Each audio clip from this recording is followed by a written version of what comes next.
ની અંદર હજુ મારા દુશ્મનનું નામ કોણ લઈ રહ્યું? આપનો પુત્ર પહેલા આ છે નરાધમ. બોલો રામચંદ્ર હાજર કરો, મારી સામે લાવો.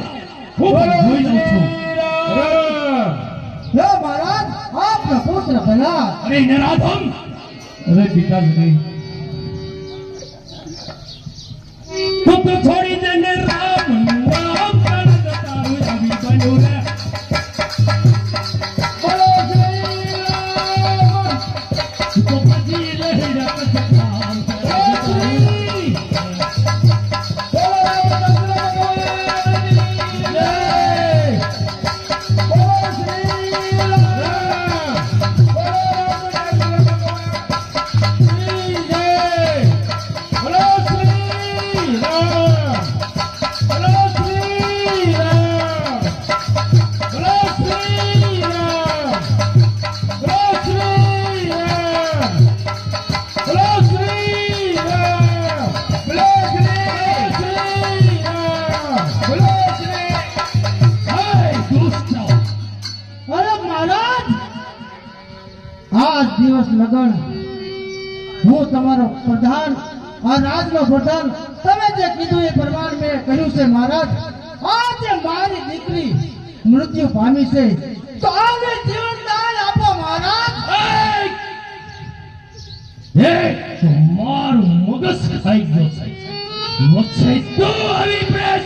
મહારાજ મારી પુત્રીનું મોત થયું છે અને હું આપનો પ્રધાન છું મહારાજ હું ન્યાય ક્યાં માંગુ મહારાજ દુષ્ટ, હા મહારાજ મારી પુત્રીને આપ તો ભગવાન હોય તો જીવનદાન આપો મહારાજ. હા, હું ત્રિલોકનો ભગવાન છું.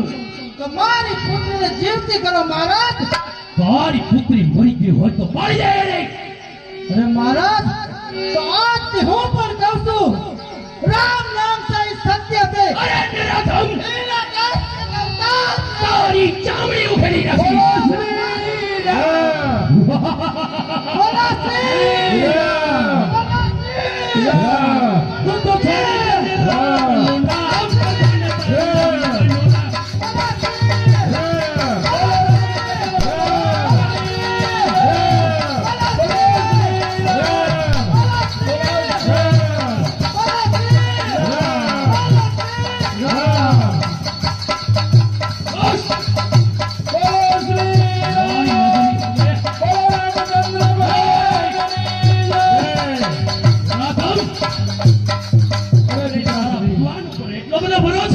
હા પિતાશ્રી મને રામ ઉપર ખૂબ જ વિશ્વાસ છે. હા, તો જોઈને આપણી સુરત નગરીની અંદર સદાને માટે ધગધગતો થંભ તને દેખાય છે ને?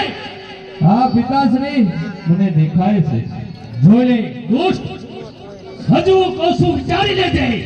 અરે પિતાશ્રી મને થંભની અંદર નહીં તમારી અંદર મારી અંદર આપણા સુરત નગરીની અણુ અણુમાં મારો રાજ સમાયેલો છે પિતાશ્રી. મારી અંદર પણ તને હા તારો રામ દેખાય હા છે. પિતાશ્રી હા. દુષ્ટ, ધગધગતા થંભની અંદર તને તારો રામ દેખાય છે. હા પિતાશ્રી દુષ્ટ, તો તારા પિતાશ્રીની આજ્ઞા છે આજે ધગધગતા થંભને જઈને માથ ભીડ. હા પિતાશ્રી હું પણ જોઈ લઉં છું કે તારો રામ તને કેવા બચાવે છે. હા પિતાશ્રી તમારી આજ્ઞાનું પાલન કરું. જરૂરથી કર. બધે સમાન ચાલો જાઓ. અરે ઉઠો ને પ્રભુ ઘરે કરો દરેક રામ નામ બોલજો બાપલા. અને રામ નામ બોલતા કોઈને પાપ ના લાગે હમણાં. જ્યારે જ્યારે રામ નામ બોલે દરેક રામ નામ લેજો. હા આપો દલા છે અમારી દલા છે તમારી હે અવર હરી તમે